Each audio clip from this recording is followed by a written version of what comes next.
பதுவை புனிதர், கோடி அற்புதர், அழியா நாவுடையவர், புதுமைகளின் வள்ளல், அற்புத போதகர், ஏழைகளின் நண்பர், மறை வல்லுனர், காலத்தின் அறிகுறிகளை தெரிந்து திருமறை காத்த இறைவாக்கினர், நற்செய்தியை சொல்லாலும் செயலாலும் அறிவித்த இறை தூதர், பேய்களை விரட்டுபவர், காணாமல் போனதை கண்டடையச் செய்பவர், குழந்தை இயேசுவை கரங்களில் தாங்கும் பேறு பெற்றவர் புனித அந்தோனியார். இவரின் வாழ்க்கை வரலாற்று ஆவணச் சுவடுகள் உங்களது இதய தேடலுக்காக.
போர்ச்சுகல் நாட்டின் தலைநகரான லிஸ்பன் சிறப்பு பெற்ற ஒரு பெருநகரமாகும்.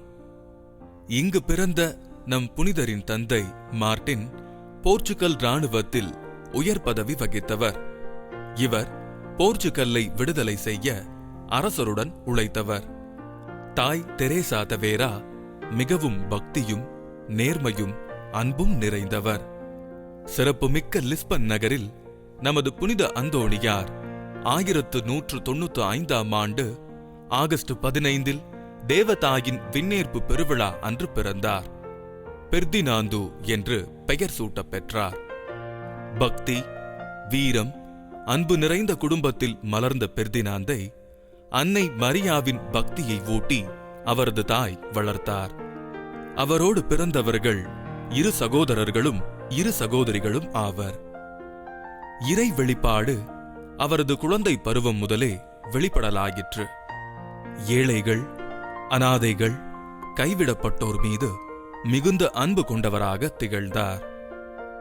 பெர்தினாந்துவின் கல்வி கற்கும் காலம் நெருங்கியதால் தாய் தன் மகனை ஞானத்திலும் அறிவிலும் மேன்மை பெற வேண்டி லிஸ்பன் நகரில் ஆயர் சாகர் நடத்தி வந்த பேராலய பள்ளிக்கு அனுப்பினார். பெர்தினாந்து உலகியல் கல்வியுடன் மறைக்கல்வியையும் லத்தீன் மொழியையும் கற்றார். குழந்தை பருவம் முதலே அளவற்ற தெய்வ பயமும் நற்குணங்களும் நிறைந்து தேவதாயின் மீது அதிக அன்பு கொண்டவராக விளங்கினார். பெர்தினாந்துவின் சொல், செயல், வடிவங்களை கண்ணுற்ற சாகர் ஆண்டகை அவர் பெற்றோரிடம் இவர் பிற்காலத்தில் மாபெரும் புனிதராக திகழ்வார் என்று சான்று பகர்ந்தார். இறை பார்வையில் ஒளி வீசி விளங்கிய பெர்தினாந்தை சாத்தான் தன்னுடைய முதல் சோதனைக்கு ஆளாக்கியது. திருப்பலிக்கு தினந்தோறும் உதவி செய்யும் சிறுவன் பெர்தினாந்தை சாத்தான் சோதித்தான். சாத்தான் தன் கோர முகத்துடன் சிறுவன் பெர்தினாந்து முன் தோன்றினான். பெர்தினாந்து நடுங்கினாலும் தலை குனிந்து தயக்கமின்றி சிலுவை அடையாளத்தை பளிங்கு தரையின் மீது வரைந்தார். என்ன ஆச்சரியம்! சாத்தான் அலறி ஓடினான். இப்புதுமையை பங்கு குருவும் பார்த்து இச்சிறுவன் பிற்காலத்தில் பெரும் புனிதராக வருவார் என்று ஆசீர்வதித்தார். எப்போதும் கலகலப்பாக இருக்கும் லிஸ்பன் நகரில் ஒரு நாள் காலை வேளையில் சாலையில் ஒரு வேலைக்கார சிறுமி தான் தண்ணீர் எடுத்து வந்த குடத்தை தவறவிட்டாள். உடைந்த குடத்தை பார்த்து கண் கலங்கினாள். இதை கண்ட பெர்தினாந்து அவள் மேல் இரக்கமுற்று உடைந்த துண்டுகளை ஒன்றாக பொருத்தினார். என்ன அற்புதம்! குடம் ஒட்டிக்கொண்டது. சிறுவன் பெர்தினாந்தின் இந்த அற்புதம் லிஸ்பன் நகரமெங்கும் பரவியது. ஒரு நாள் பெர்தினாந்தின் தந்தை வயல்வெளிக்குச் சென்று வயலில் கதிர்களை உண்ணும் குருவிகளை விரட்டப் பணித்தார். பெர்தினாந்தும் இசைந்து சென்றார். தன் தந்தையின் சொல்லுக்கு கீழ்ப்படிந்தாலும் அவரின் மனம் ஆலயத்தின் மீதே இருந்தது. இறைவனை வேண்டினார். ஆச்சரியம், அற்புதம்! அனைத்து குருவிகளும் மாளிகையினுள் அமைதியாய் அடைந்தன. பெர்தினாந்தும் ஆலயம் சென்று திருப்பலி நிறைவு செய்துவிட்டு ஆனந்தமாய் வீடு திரும்பினார். வழியில் தந்தையை கண்டார். தந்தை கடிந்து கொண்டார். ஆயினும் தந்தை மனம் வருந்தினார். ஏனெனில் எல்லா குருவிகளும் மாளிகையினுள் இருந்ததையும் அவைகள் அசுத்தம் ஏதும் செய்யாததையும் கண்டு இம்மகனை தனக்கு அளித்த இறைவனுக்கு நன்றி கூறினார். ஆம், பெர்தினாந்து ஒவ்வொரு மணித்துளியும் ஆண்டவர் இயேசுவின் அற்புதங்களை நிகழ்த்தினார். குளிர்காலத்தில் ஒரு நாள் பெர்தினாந்து தனது அறையில் இருந்தார்.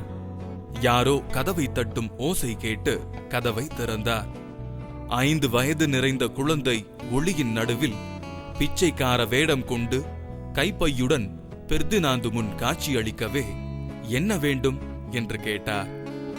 இறைமகனாகிய அக்குழந்தை இயேசு, உன் இதயம் வேண்டும் என்றார். குழந்தை இயேசுவின் கைப்பையில் இருந்த சிவப்பு வைடூரியங்களைக் கண்டு, ஆண்டவரே, நீரே எனக்கு எல்லாம், என் இதயம் உமக்கே, உம் அரசு வருக, எல்லாம் உன் செயல் என்று வேண்டினார். பெர்தினாந்து ஆண்டவரின் அற்புத ஒளியில் ஐக்கியமானார். காலத்தின் நகர்தலில் கடவுளிலும் இறை அருளிலும் நிறைந்த பெர்தினாந்து பருவம் கடந்து பக்குவமானார். லிஸ்பனின் இளைஞர்களை தீய நெறிகளுக்கும் பணம், பதவி, உல்லாச வாழ்க்கைக்கும் சாங்கே அரசன் இட்டுச் சென்ற இருள் மிகுந்த காலம் அது. ஆனால் பெர்தினாந்து மட்டும் புனித பயணத்திற்கு புறப்பட்டார். பெர்தினாந்து 1210ஆம் ஆண்டு பட்டணத்திற்கு வெளியே இருந்த புனித அகுஸ்தினார் குருமடம் சென்று வேதாகம படிப்பில் ஐக்கியமானார். குருமடத்தின் முழுமையான ஒழுக்க நெறியோடு அமைதியாக வாழத் தொடங்கினார். மடத்தில் பெருக்குதல், துடைத்தல் போன்ற வேலைகளையும் பணிவுடன் செய்தார். தன்னோடு பணி செய்யும் துறவற சகோதரர் ஒருவர் பிசாசின் பிடியில் மிகவும் துன்புற்றார். அவரை அன்புடன் கவனித்த பெர்தினாந்து தன் மேலாடையை அவருக்கு அணிவித்தார். துறவியும் நலமடைந்தார். ஒரு நாள் பெர்தினாந்து தோட்டத்து வேலையில் முழுமையாக ஈடுபட்டிருந்தார். அது திருப்பலி வேளையாதலால் நற்கருணை நாதரின் எழுந்தேற்றத்தை ஆராதிக்க ஆவல் கொண்டார். ஆச்சரியமாக ஆலயத்திற்கும் தோட்டத்திற்கும் இடையில் இருந்த சுவர் விலகியது. பெர்தினாந்தும் முழந்தாள் படியிட்டு நற்கருணை நாதரை வணங்கினார். பெருமகிழ்வு கொண்டார். மீண்டும் சுவர் முன்போலாகியது. தான் பெற்ற இறை அனுபவத்தை தனது குருமட மேலாளரிடம் கூறி ஆனந்தம் அடைந்தார். பணிவு, அடக்கம், ஒழுக்கம், இறைபக்தியில் நிறைந்து விளங்கிய பெர்தினாந்தின் மேல் சக துறவிகள் பொறாமை கொண்டனர். பெர்தினாந்து வெளியில் சென்றுவிட்டு உணவு அருந்த வரும் வேளையில் அவருக்கு உணவில்லாமல் சக குருக்கள் அனைத்தையும் உண்டு வெறுமையாக்கினர். இதை உணர்ந்த அவர் உணவு மேஜையில் ஒரு துணியை விரித்து ஜெபித்தார். வகை வகையான உணவுகள் வந்தது. அனைத்து குருக்களையும் அழைத்து பகிர்ந்து உண்டார். இறை அருளால் இம்மாபெரும் அற்புதத்தை நிகழ்த்தினார். எதை உண்போம், எதை குடிப்போம், எதை உடுப்போம் என்பதை பற்றி இறை ஊழியன் கவலைப்பட தேவையில்லை என பெர்தினாந்து தன்னோடு வாழ்ந்த துறவிகளுக்கு அன்பாய் அறிவுறுத்தினார். ஒரு நாள் சக துறவிகளுடன் அருகில் இருந்த தீவிற்கு பெர்தினாந்து சென்றார். தனிமையில், இயற்கையில் இறைவன் இருப்பதைக் கண்டு பரவசமடைந்தார். அவர் மீது பொறாமை கொண்ட சக துறவிகள் அவரை பழி தீர்க்க தீவிலேயே தனிமையாக விட்டுவிட்டு பயணமானார்கள். ஆயினும் உலகமெல்லாம் ஆட்சி செய்யும் ஆண்டவரின் சீடரான பெர்தினாந்து இதை உணர்ந்து துறவிகள் குருமடம் வருவதற்கு முன்பாகவே தன்னுடைய அறையில் ஜெபித்துக் கொண்டு இருந்தார். ஆண்டவரின் அருளை பெற்ற பெர்தினாந்தை கண்டு அவர் மீது பொறாமை கொண்ட துறவிகள் பதறிப்போகினர். துறவரம் ஒரு தவவரம், தன்னையே மறந்து விண்ணையே உறைவிடமாக அடைய தயார் செய்யும் களம். இங்கு பந்தம், பாசம், நட்பு, உறவு, செல்வம், ஆசை என அனைத்தையும் அறுத்து எரியும் பயிற்சி களம் என்பதை பெர்தினாந்து உணர்ந்ததால் தன்னை அடிக்கடி காண வரும் உற்றார், உறவினர், மற்றாரை மறக்க லிஸ்பனிலிருந்து வடக்கே இருந்த கோயிம்பிரா குருமடத்திற்கு சென்றார்.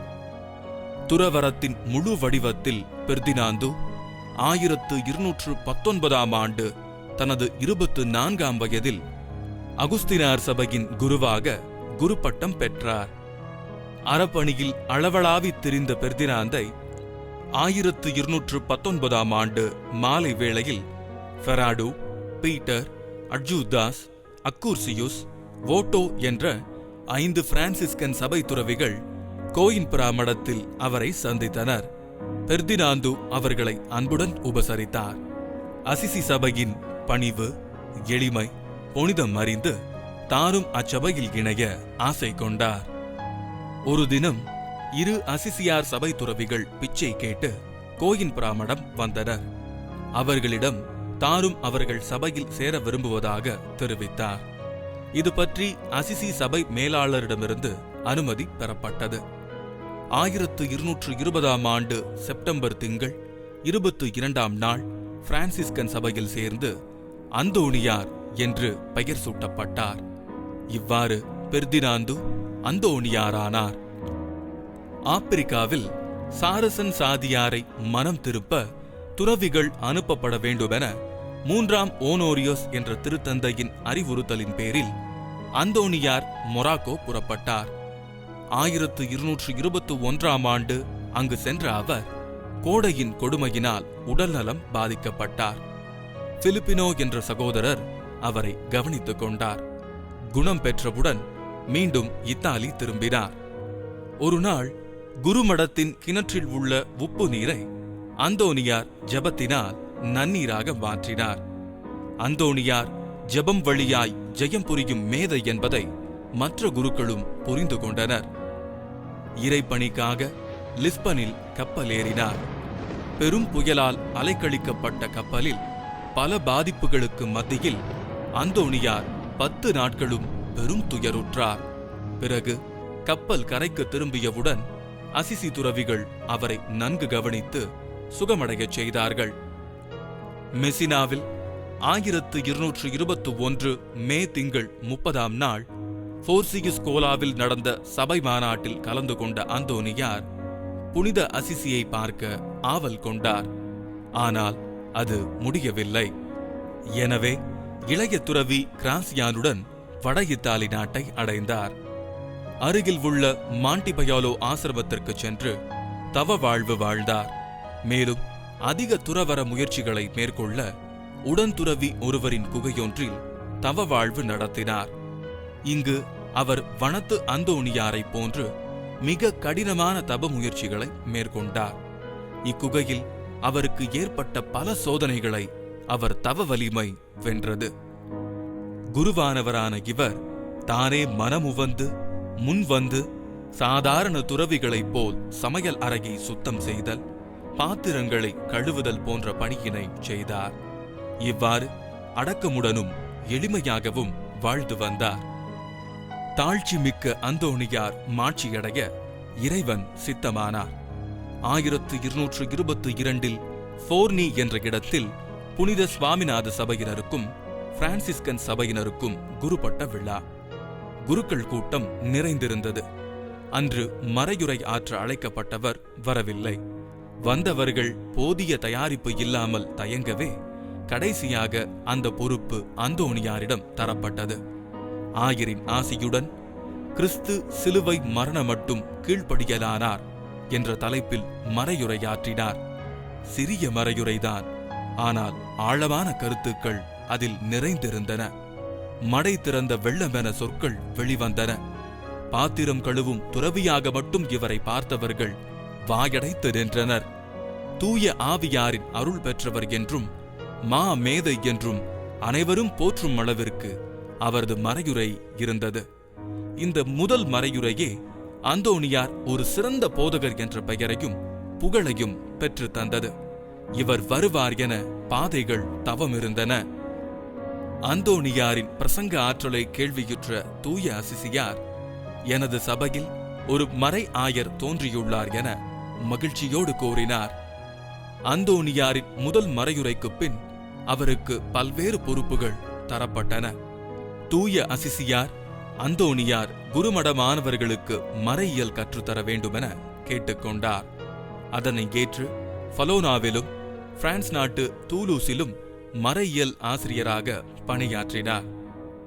ரிமினி நகரத்தில் உள்ள கத்தோலிக்க கிறிஸ்தவர்களை பிரிவினை சபையைச் சேர்ந்தவர்கள் மாற்று பாதையில் அழைத்துச் சென்றனர். 1220 ஆண்டு வேதம் போதித்த மறை ஆயரையும் கொலை செய்தனர். 2 ஆண்டுகளுக்குப் பின் சபை மேலாளர் ரிமினி நகருக்கு அந்தோனியாரை அனுப்பி வைத்தார். அங்கு உள்ள மக்கள் யாரும் அவருடைய போதனைகளை கேட்க விரும்பவில்லை. அது மட்டுமின்றி அவருக்கு அரசின் ஆதரவுடன் பல நெருக்கடியும் கொடுத்தனர். ஒருமுறை மக்களுக்கு போதித்துக் கொண்டிருக்கும் போது யாரும் அவருடைய வார்த்தைகளை கேட்கவில்லை. உடனே அந்தோனியார் கடற்கரைக்கு சென்று போதிக்கத் தொடங்கினார்.